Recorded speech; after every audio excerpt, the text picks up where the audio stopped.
دلته په دې 200 بستر ملي او تخصصي روغتون کې ټول ډپارټمنټونه زموږ فعال دي. فعلا جریان لري په هر ډپارټمنټ کې چې عبارت یې له جراحي عمومي، داخله عمومي، یورولوژي، اورتوپیډي، همدا ډول ENT یا ګوشوګلو او جلدي سروس، ICU، د هیموډیالایز سروس، مجهز لابراتوار، ایکس رې، MRI، CT سکین او د نسایي ولادي څانګه، د اطفالو د داخله څانګه، د اطفالو د جراحي څانګه. نو دا ډپارټمنټونه ټول فعال موجود دي. فعلا موږ دلته خپل خدمات عرضه کوو. ما امکانات بسیار وسیع در سرویس خود داریم. تمام معاینات مریض تکمیل میشه، از نظر معاینات روتین، ایکس ری، لابراتوار، CT اسکن، MRI. زمانی که مریض تشخیص شد در سرویس عاجل کمک‌های لازمه طبی پیش صورت میگیره. مریض در یک حالت درست دوباره به وارد ریفر میشه و در اونجا معاینات لازمه که دیگر ضرورت باشه انجام میشه و مریض تحت تداوی و مراقبت قرار میگیره.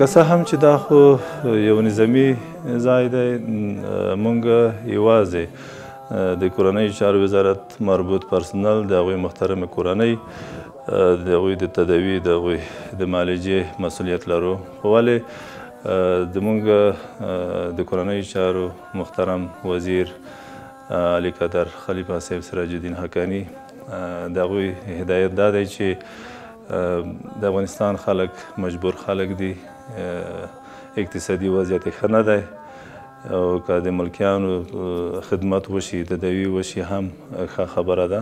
نو موږ دلته ملکي خلک هم تداوي کوو غیر د خپلو نظامي همکارانو نه.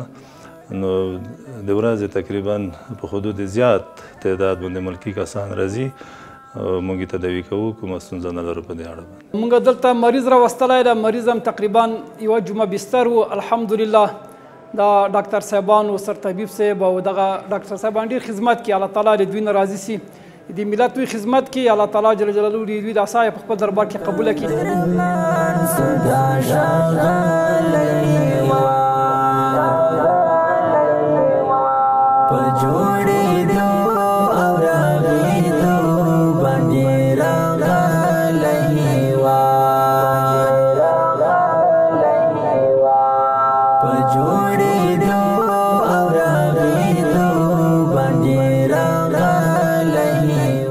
د تیر کال نه تقریبا د 1401 شروع نه د 1400 تر اخره پورې چې موږ تقریبا 4,09,222 نفره سرپه ناروغان تداوي کړي دي.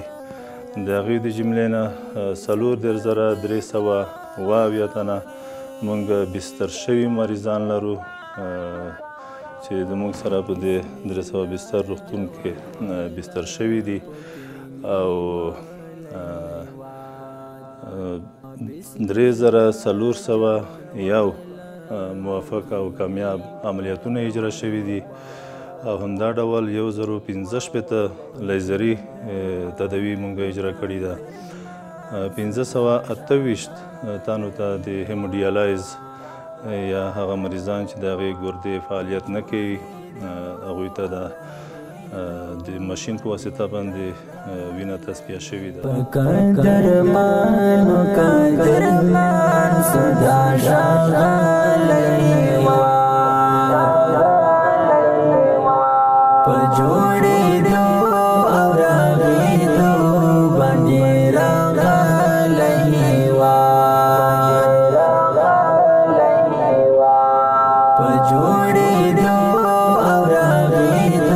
دیپارتمنت از نظر تجهیزات ماشینری طبی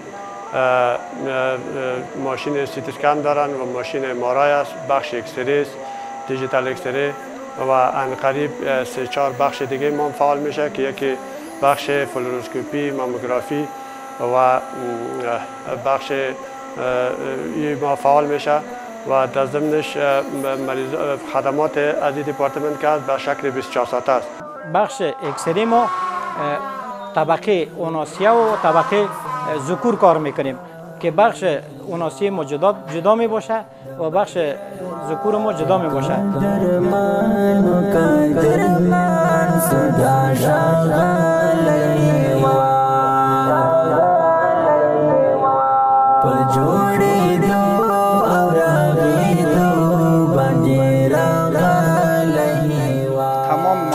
که مربوط به یک مریض داخل بستر و خارج بستر میشه، بخصوص معاینات بیوشیمی، معاینات سیرولوژی، معاینات روتین، معاینات هورمونی و معاینات هیماتولوژی و در عین زمان معاینات که قبلا چند سال پیش دامنگیر همه مردم ما بود، معاینات کووید 19 و همچنان امراض ساری که بخصوص TB یا توبرکولوز می باشد و یک بخش عمده و اساسی دیگر که بخش مایکروبیولوژی می باشد که این در بخصوص در بخش مریضایی که مقاومت های دوایی دارند، یعنی با گرفتن ادویه های مختلف اینا شفایاب نمی شوند.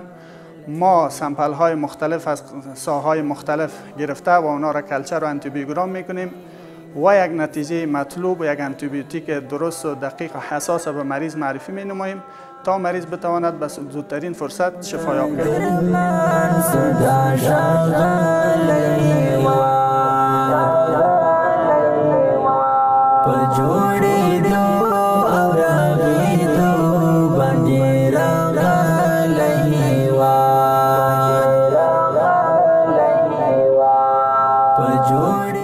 موږ مجهز عملیات خانې لرو چې روزانه د لاسو نه تر شلو پورې غیر د پنجشنبې و جمعې ورځونه موږ هره ورځ عملیاتونه لرو چې دا دلته اجرا کیږي د مختلفو برخو لکه د جراحي، د اورتوپیډي او یورولوژي، همدا ډول د سترګو عملیات د سترګو سرویس هم لرو مجهز.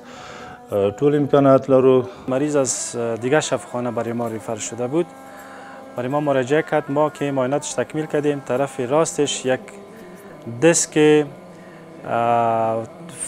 برآمدگی داشت، یعنی فتق کرده بود و او را ما پلان عملیات گرفتیم.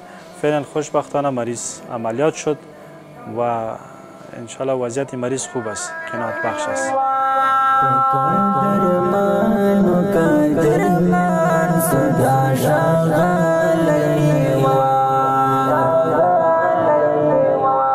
Pajori